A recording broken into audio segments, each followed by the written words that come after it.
Hello, and this is probably not going to be a full thing. I might start one here a little bit for a thing, but I'm mostly pulling this up because I was talking about one of the games on Tabletop Simulator here that I have via the DLC. The only one I have via DLC. Most of my games are through the workshop. And it is... Here we go. I'm not going to pull up the one I have saved that I'm doing with friends. It's Darkest Night. This is the only one I've bought. There are a bunch of workshop ones that people have converted other tabletop games into stuff. I tend not to record those so much. I've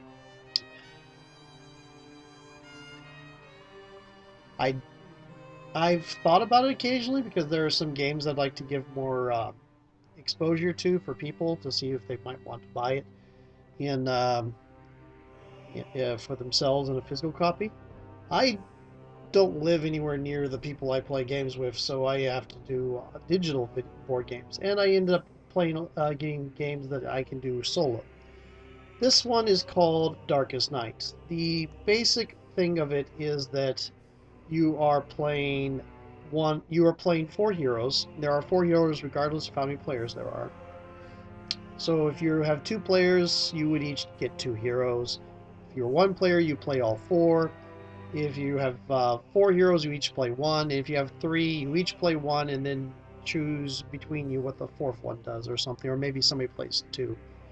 But anyway, this is a scripted thing. This was put together by the official people. It's it's $6.99 on the thing right now. Tabletop Simulator itself cost about $20.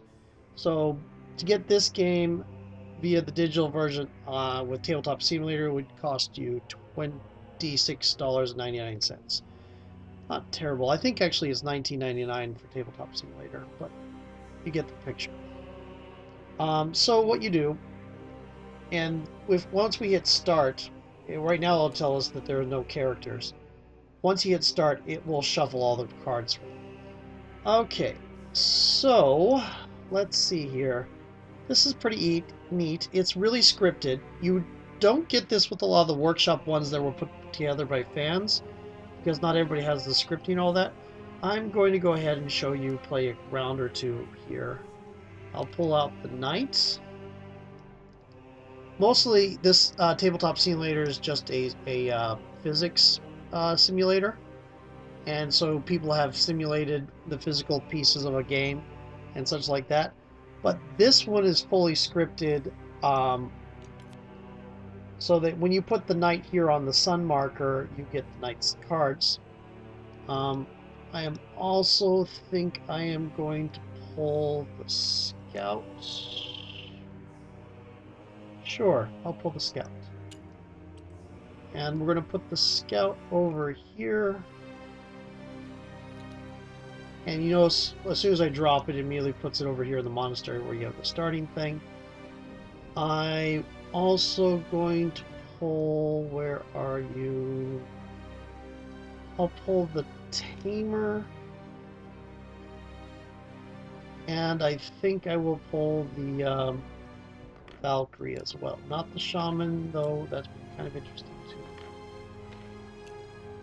I don't know exactly how the shaman works. So I've seen the Valkyrie and I've played with the tamer. So those are relative. I've played with the scout and the knight too. I could put the seer out, but eh. Okay, and the Valkyrie will go over there. Now, for each of your characters, you have these four starting powers. You choose one to put back in the deck. You start with 3. You have tactics, which can be used during fights, and actions, which can be done on your turn.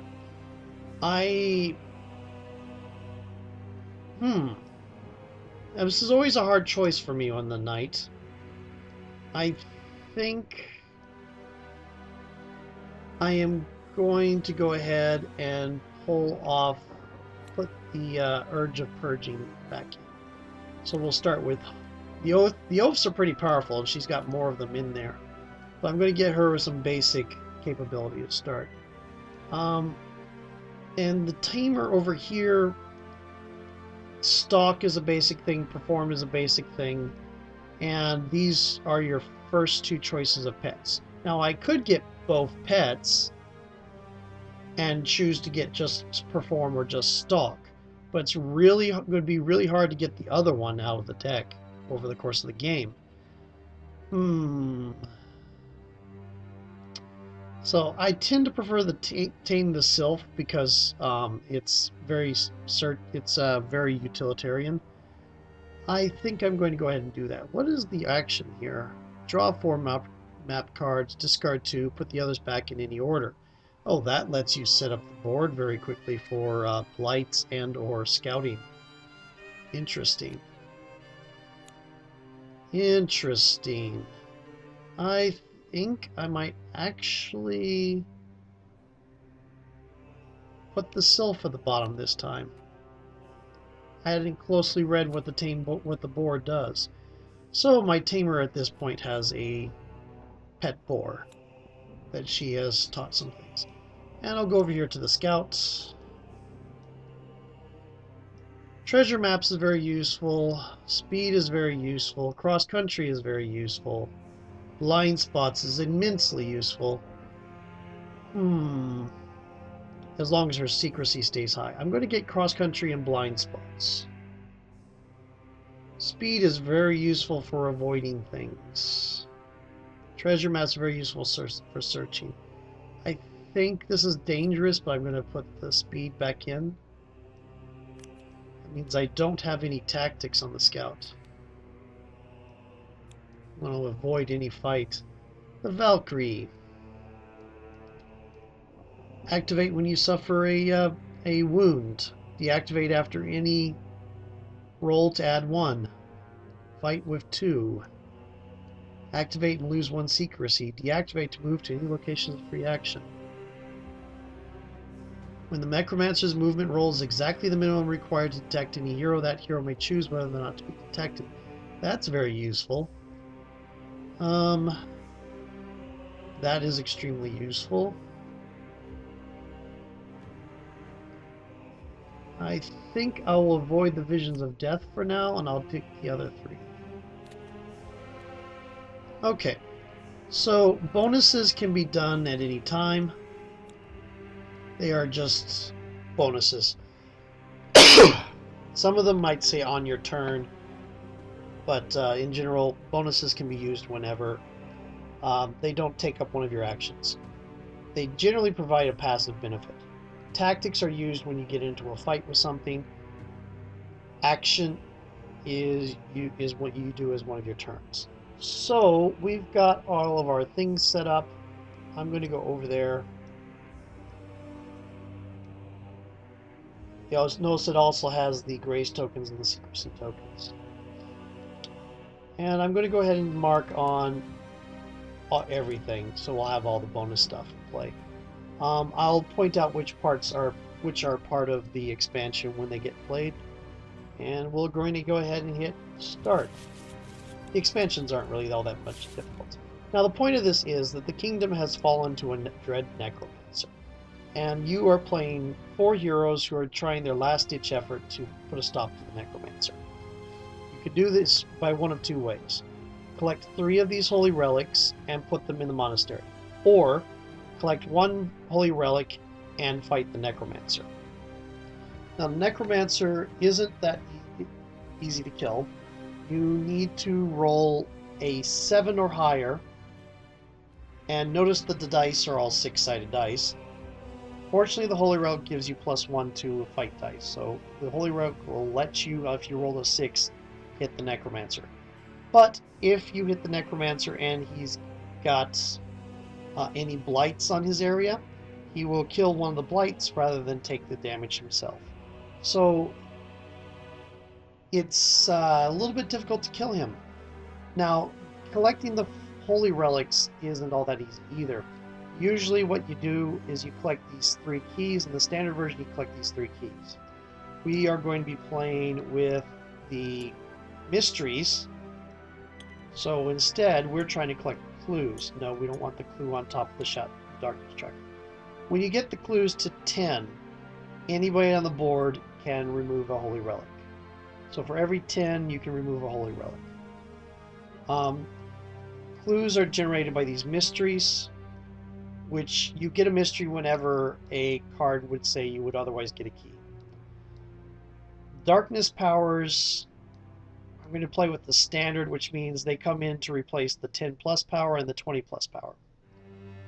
So when the darkness gets to 10, we're going to draw one of these. Then you have quests, which are also an expansion. These three are parts of the expansion, and plus the expansion cards made these decks a lot bigger. So, the quests are dangerous things. They're terrible side quest things that are going on in addition to the main thing of destroying the Necromancer. But if you let, they have a tendency to expire, and if you let them expire rather than completing them, bad stuff happens. Play is very simple. You have you can go in whatever order you want, and ordering matters. So sometimes you want to discuss with your party that you want to do something first so that you can trigger a power to benefit everybody else. Hero turn, you start. You check to see if the Necromancer is in your location or if you're carrying a holy relic, because you'll lose secrecy in those cases. You resolve any of your abilities that start at the beginning of the turn. And next you go to an event. If you're in the monastery, you don't draw an event.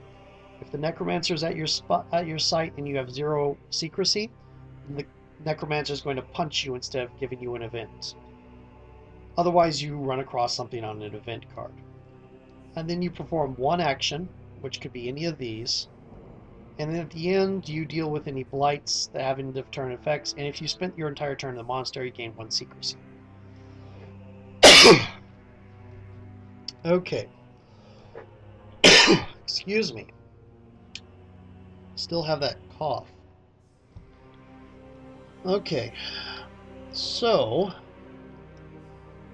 let me see. I don't think there's anything that particularly matters on order here. I am going to move twice with the knight. Now, normally when you travel, you gain secrecy up to a max of 5.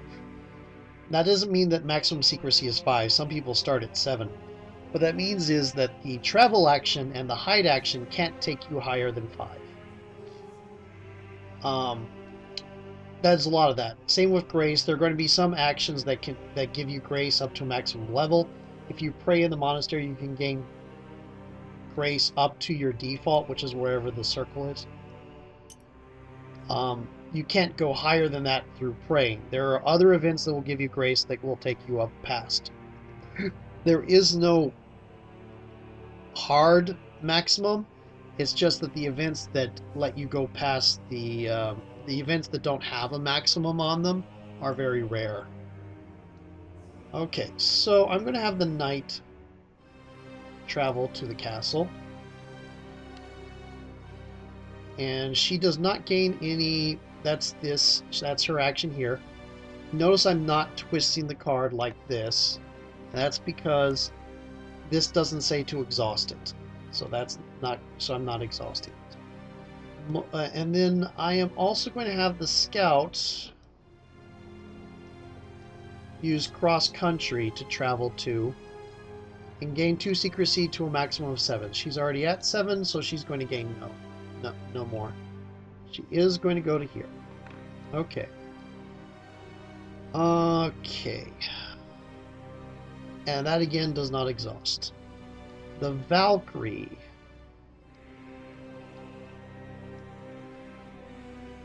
The Valkyrie is going to sprout wings. So I'm going to take some of these active tokens.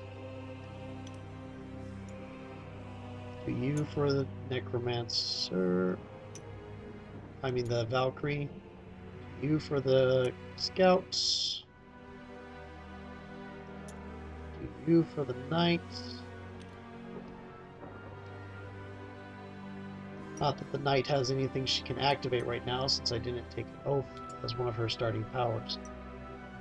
Or the one beginning oath you can start with. And you for the Tamer.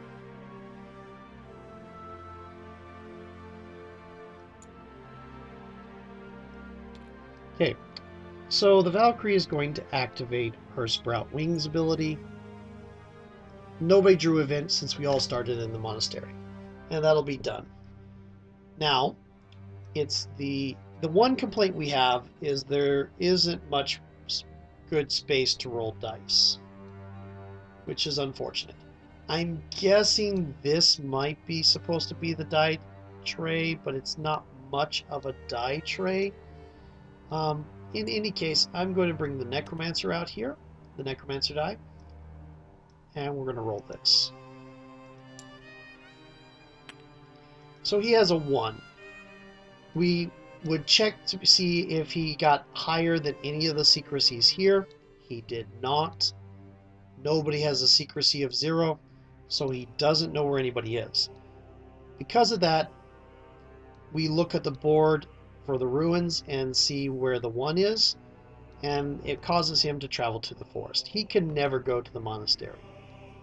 The monastery's barred to him. Now, once he... Oh, we also moved this up one. Now, once he does that, we are going to draw a map card.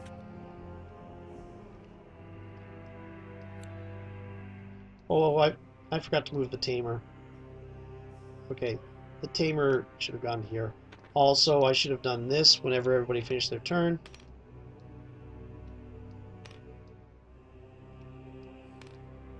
And I'll double check to make sure the tamer is at... Yeah, the tamer's at secrecy 5, so she would not have gained any secrecy from that.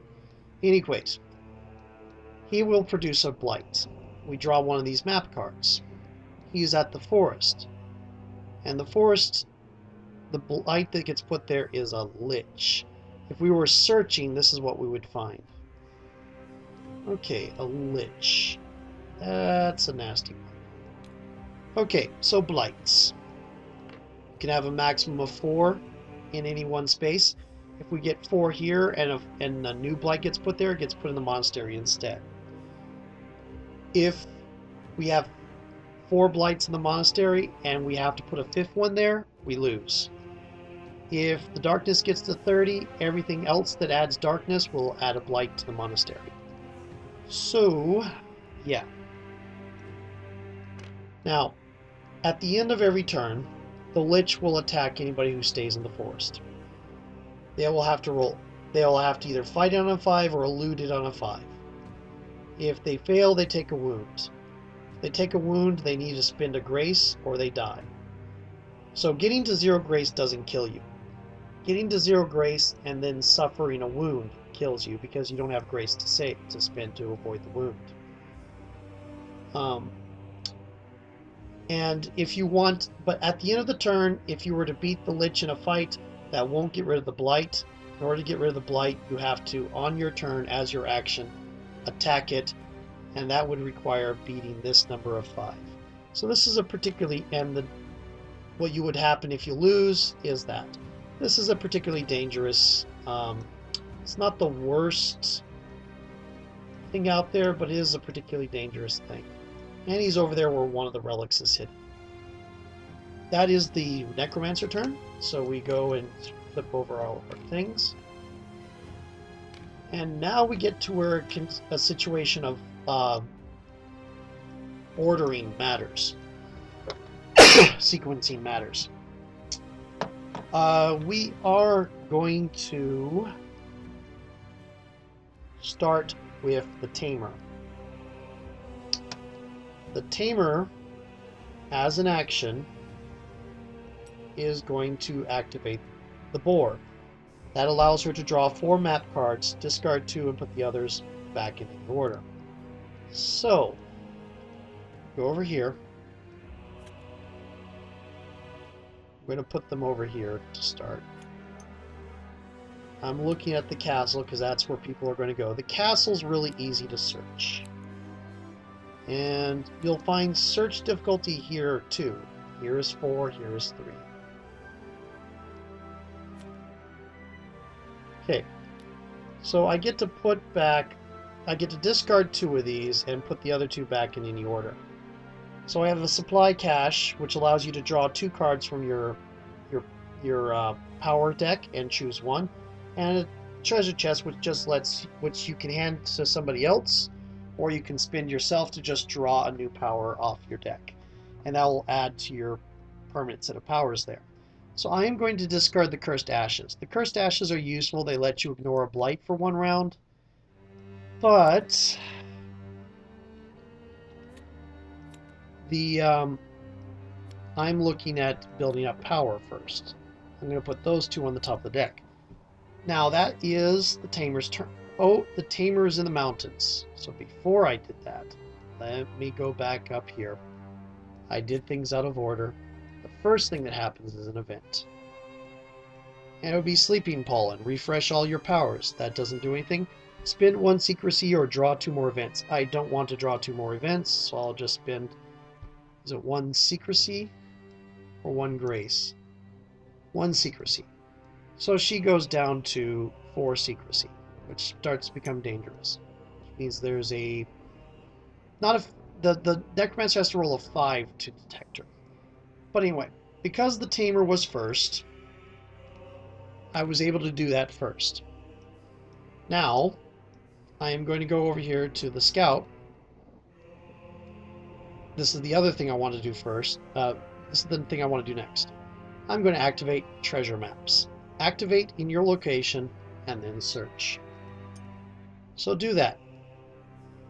Usually search is its own action, but because she is a because this action says activate and then search, she also gets to search as well as activating that, because that power says she can. And I'm just going to come over here.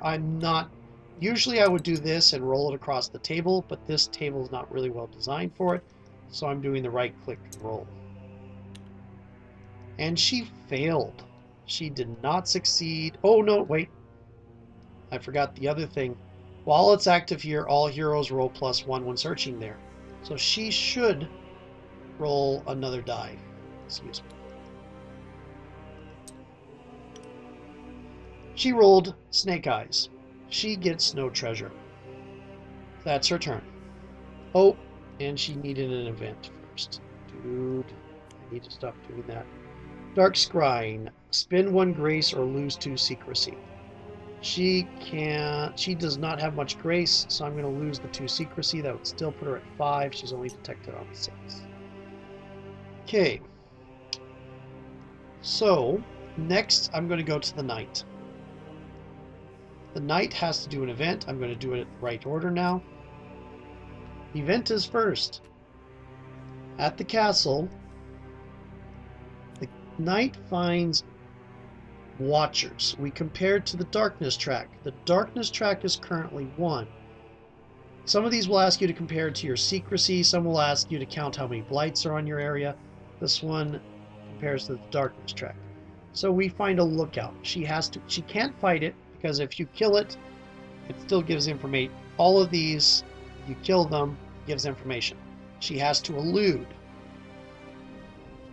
or the bad stuff happens. Now, she has a tactic over here. I have 2 tactics. I have fight and I have elude. I have charge and sprint. One gives fight, one gives elude. I'm obviously going to use the elude one. In any given encounter, you can only use 1 tactic. So if I had 4 tactics out here, I can't use all of them that apply. If I had 2 elude tactics, I could only use 1 of them. I'm going to use sprint. Wow, poor Scout. Anyway, she's going to elude with 2. I need to get a 4 or higher. So I got 2 5s.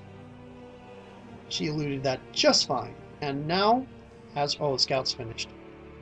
As her action, she's going to search. She does not have any power that gives her +1 to search, but the treasure maps gives +1 to search to everybody that searches at this location this round. So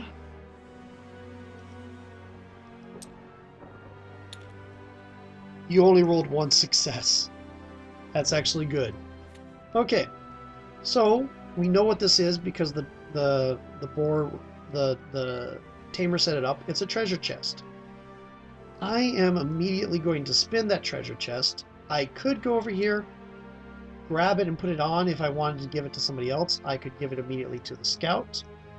But I want to use it immediately because the knight I want to power up fast because she's a blight killer. So, she doesn't get to choose. She gets reckless abandon. She fights with she can fight with 4 dice. If she does, she loses a grace if she rolls less than 2 successes. So that makes her very dangerous, or I could use charge if I want to be safer. In any case, that is her action. And I am now going to the Valkyrie. The Valkyrie does not get an event, so I don't have to worry about doing it first. The Valkyrie's in the monastery. As a further note, she spent the entire turn last time in the monastery. Up to default, so she couldn't get any higher secrecy than what she is. Okay. Oh, but she lost 1 secrecy for sprouting wings last round, and then she gained 1 secrecy for staying in the monastery. I needed to keep better track of things. My apologies. Okay, so what's going to happen here is I'm going to deactivate the sprout wings to move to any location as a free action. There we go. And then I'm going to search. She wasn't here when this was used, but it's active for anybody at this location, so she still gets the +1 search. And roll. You only rolled 1. Success 2. Okay, so if I had drawn 2 successes, I would draw 2 cards, but I would only keep 1 of them. Any 1 search can only give you 1 success. If we were playing the nymph has a power that in some circumstances she can search twice in 1 round. But we're not playing with the nymph, so I don't get to demonstrate that. But you get a supply cache. The supply cache you cannot trade over to anybody else, it's just for you. So the Valkyrie gets to draw 2, and I choose 1. Okay. Glide is an elude thing that gives her a better chance to elude. Vigorous Spirit increases all heroes' default grace by 1, and means that when people pray at the monastery, they always regain at least 1 grace, even if they don't roll successes. Vigorous Spirit helps everybody, so that's what's going in. Okay. So, secrecy is... wait a minute, it's move. As a note here, this says move, not travel. If it said travel, that would mean it could generate secrecy up to a maximum of 5, but her secrecy is already 5 anyway, so it doesn't matter.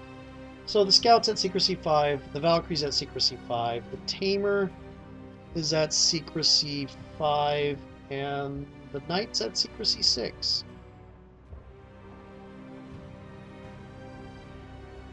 Didn't you have to spend a secrecy?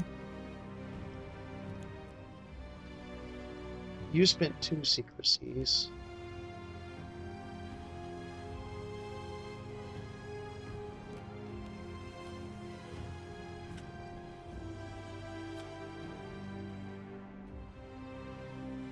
Oh, I moved your grace, not your secrecy. Yeah, you don't spend grace, you spend secrecy. That's what I mean. So your secrecy's 4. Okay, so if he rolls a 4 or higher, 5 or higher, then he will detect the Tamer. If he rolls a 6, he will detect everybody on the board. So, since nobody has he rolls a 4. He detects nobody. So where does he go if he rolls a 4 from the forest? He goes to the village. And he generates another one here. We're going to be spending some time in the castle building up power. Okay. Village gets Taint. Taint is not particularly nice. It's not the worst thing in the world. It means you can't gain grace while there. Okay. Now, looking on here, there's a key and a treasure chest here, which means these are things that appear in the mountains fairly frequently. There's a key and a treasure chest here. Same thing with the forest. There's 2 keys here, which means you get a lot of keys from the ruins. Or, since we're playing with an inner light, a lot of mysteries, since mysteries replace keys in this game. Here you have epiphanies, which are really nice, and bottled magic. But it's hard to search in the swamp. And here you have supply caches and treasure chests. And in the village you have treasure chests. See, what Epiphany does is it lets you search through your deck, choose one, and then shuffle your deck. So it's very nice. But, oh yes, we have to move the darkness track up 1, 2. That is everything on the darkness. It starts off very tame and controllable, but it starts getting out of control very fast. I forgot to mark you as done.